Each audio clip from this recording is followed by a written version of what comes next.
Salve, salve nação alvinegra, começando mais um vídeo aqui no canal John do Timão. Então, para você que tá chegando aqui agora, já se inscreve, deixa o like para fortalecer e também ative o sininho de notificações para ficar por dentro de todas as novidades sobre o nosso Coringão. Família, conto com a colaboração de vocês, faltam menos de 2.000 inscritos pra gente bater a meta aí de 50 mil, rapaziada. Vamos, que dá pra gente alcançar. E também peço pra me seguirem lá no Instagram. Ontem tivemos a live pós-jogo, foi da hora, trocamos uma resenha com a rapaziada, mandei um monte de salve, falamos sobre o Corinthians, sobre a partida de ontem, muita coisa legal, rapaziada. Acompanhem o John lá no Instagram também. Demorou, família? Editor, pode rodar a vinheta. Salve o Corinthians! Como eu já havia falado no vídeo anterior, a partida de ontem era extremamente importante para o Corinthians, para a sequência do campeonato. Era um adversário direto, um jogo fora de casa, a gente sabia que não seria fácil. Corinthians e Inter tem uma rivalidade enorme, tá? Tanto que a gente viu ontem no final a expulsão do Patrick, expulsão de Xavier, aquelas confusões e tudo mais. E assim, o Corinthians começa o jogo, já sofre um gol, tá? Só para pontuar, para mim o Cássio não falhou. Para mim é erro de marcação do Gil com o Fagner, que deixaram a bola passar entre eles. Aí o Fagner dá o carrinho para tentar cortar, não pega, aí ele demora para se recuperar e o Patrick cruza tranquilo, sem marcação. Cruzou a bola, o Fábio Santos vai andando para trás e desmancha. O Fábio Santos vai andando para trás e cai. Pro cara cabecear sozinho, tranquilo. O Cássio faz uma boa defesa, mas aí no rebote ele tá caído, aquele bate-rebate, sai o gol do Inter.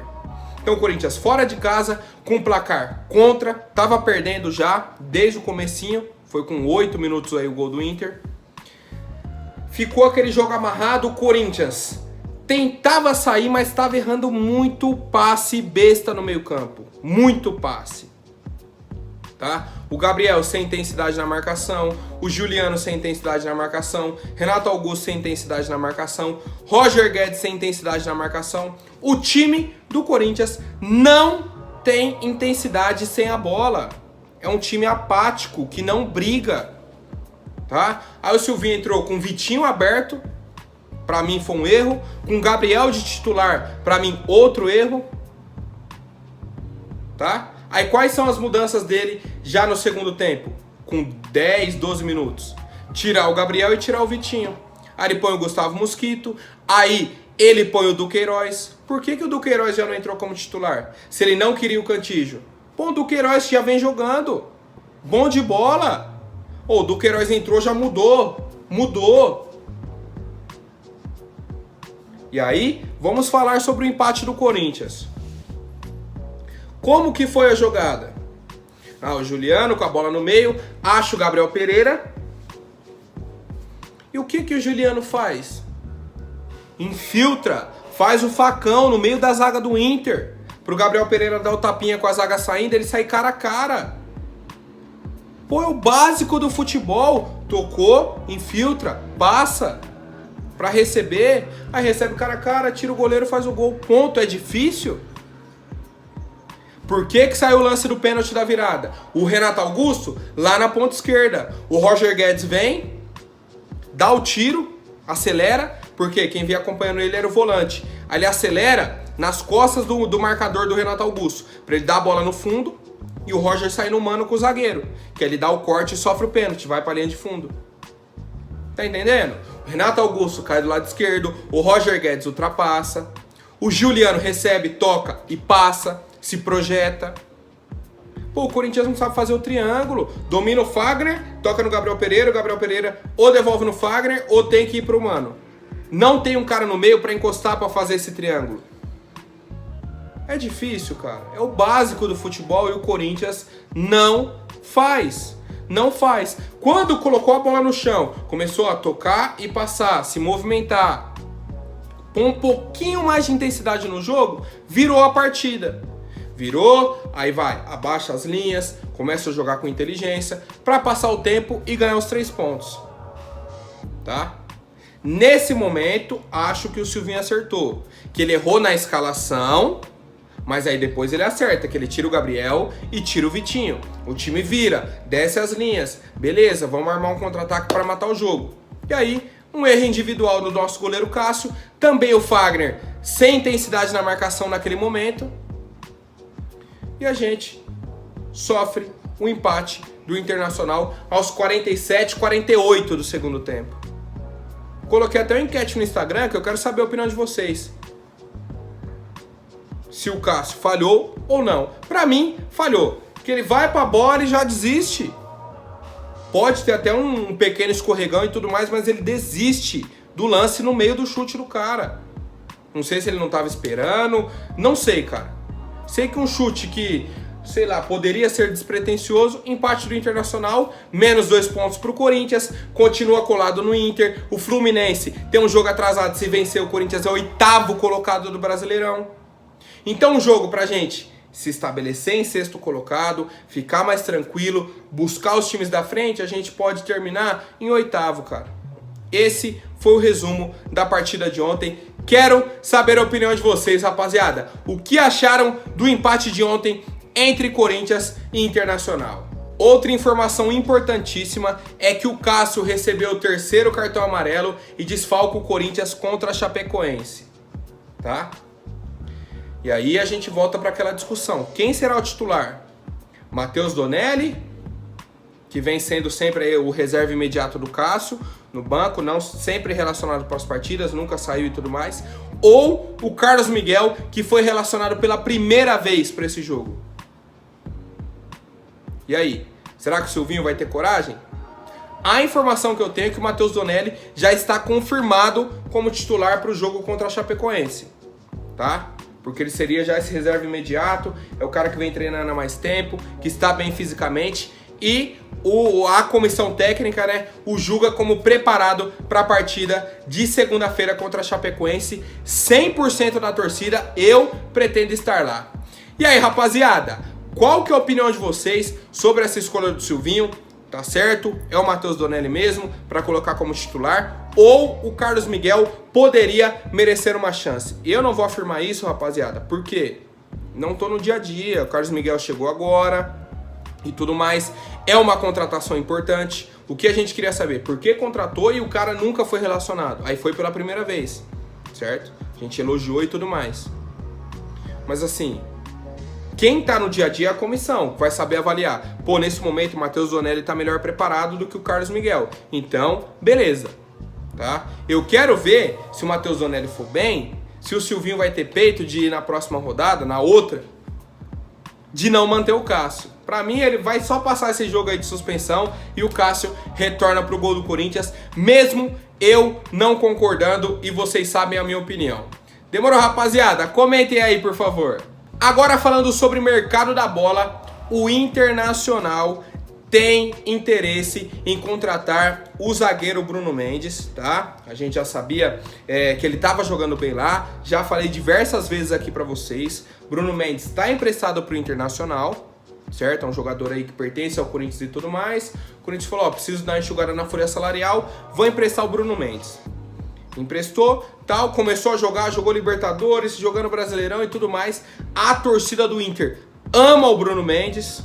Falou, a melhor dupla que a gente tem é Bruno Mendes e Cuesta. Não tem discussão, tá? O Bruno Mendes muito bem, encaixou ali com o Cuesta. Uma ótima contratação. O pessoal falando, meu, como que o Corinthians liberou um zagueiro desse? Cara, eu não sei. Se faltava uma sequência pra ele, o que faltou no Corinthians. Eu sempre ficava aquilo, mano, o Bruno Mendes dá pra ser titular, dá pra ser nosso zagueiro e tudo mais, mas ele tinha algumas falhas bestas, não sei se faltava uma evolução, o que estava faltando pro Bruno Mendes, e aí foi pro Inter, teve uma sequência, uma maior tranquilidade e conseguiu conquistar a titularidade, rapaziada. Segundo o UOL, certo? O Internacional está pensando em desembolsar 6 milhões de dólares para contratar o zagueiro Bruno Mendes. Na cotação atual aí daria 34 milhões de reais por 50% dos direitos do atleta, que são a fatia que o Corinthians tem, certo? É a fatia que o Corinthians tem. O Corinthians pagou um pouco menos que isso na contratação dele lá em 2019, certo? E vê com bons olhos essa negociação do Inter com o Bruno Mendes. Cara, o ponto que eu tenho é assim, o Bruno Mendes é um zagueiro jovem e tudo mais, que eu acho que até poderia estar no elenco do Corinthians, tem potencial, só que nesse momento a gente precisa de dinheiro. Eu, se fosse para escolher, eu ficaria com o Bruno Mendes e negociaria o Gil. O problema é que para vender o Gil você não consegue 34 milhões de reais hoje, tá? Vai ter muita gente me criticando, falando e tudo mais, mas por essa própria questão da idade. O Bruno Mendes é um zagueiro que a gente pode negociar. O Gil, não. A gente pode até chegar a negociar o Gil, mas não nesse valor, entendeu? É nisso que eu tô pensando. Nesse momento, para o Corinthians, na parte financeira, seria negociar o Bruno Mendes e o que pode acontecer já ao final da temporada, rapaziada. E aí, eu quero saber a opinião de vocês. É um valor justo pelo zagueiro Bruno Mendes essa proposta do Inter aí de 6 milhões de dólares ou não? Dá para aumentar um pouquinho, pegar pelo menos aí uns 40 milhões por 50% dos direitos do Bruno Mendes.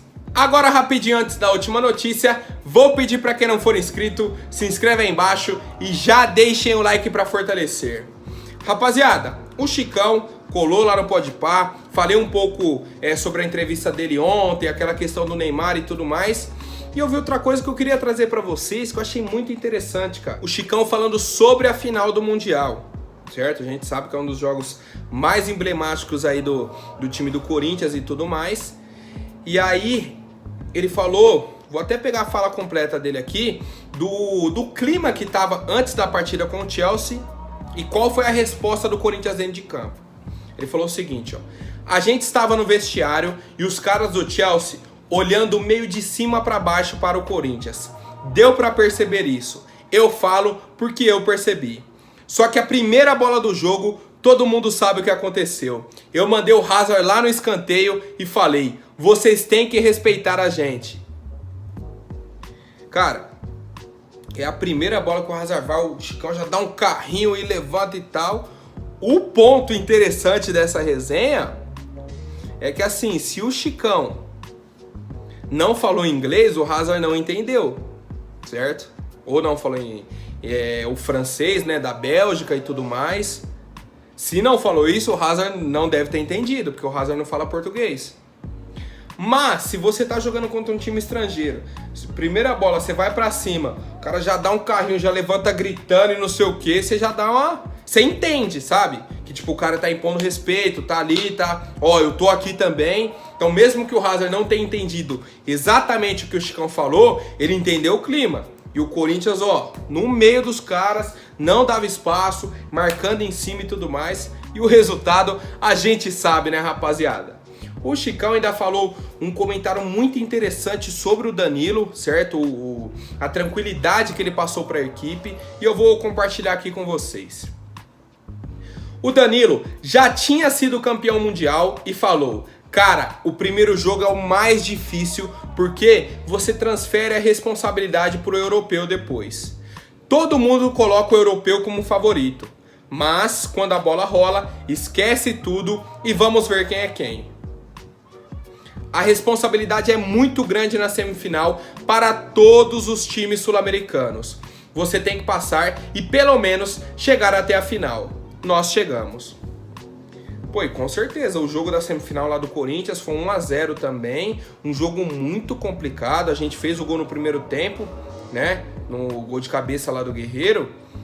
E, cara, a gente sofreu no segundo tempo. Sofreu. O time teve algumas oportunidades, certo? Contra o Corinthians e tal. Mas classificamos. E aí é o que o Danilo falou. A responsabilidade, o favoritismo é do time europeu. Os caras que entram, não, tem que vencer e tudo mais. Só que é 11 contra 11, cara. Deixa o favoritismo com os caras, responsabilidade pra eles. Vamos jogar nosso futebol, apertar, jogar no erro deles, matar o jogo e ser campeão. Até porque o último time sul-americano a fazer um gol na final do Mundial é o Corinthians. Certo? Fazer um gol. Os times sul-americanos não conseguem nem fazer um gol na final do Mundial. Quem dirá ser campeão, né? O último foi o Corinthians, cara. Tem que respeitar. Tem que respeitar. A gente jogou muito, batemos o Chelsea e tudo mais. Ah, era o Chelsea, não sei. Quem é o atual campeão da Champions? É os caras. É os caras. Aí agora o time dos caras é fraco? O Chelsea não tem tradição? O Chelsea isso? É só porque não foi o time deles que chegou lá e ganhou. Foi o Coringão, rapaziada. Então, tem que respeitar sim, como disse o Chicão e o Danilo, a experiência, a tranquilidade com o resto do time. Porra, inigualável, né, rapaziada? Comentem aí o que vocês acham dessa resenha aí do Chicão e do Danilo na final do Mundial. Fechou, família? Por hoje é isso. Amanhã eu volto com mais notícias sobre o nosso Coringão. Até mais, um forte abraço e vai Corinthians!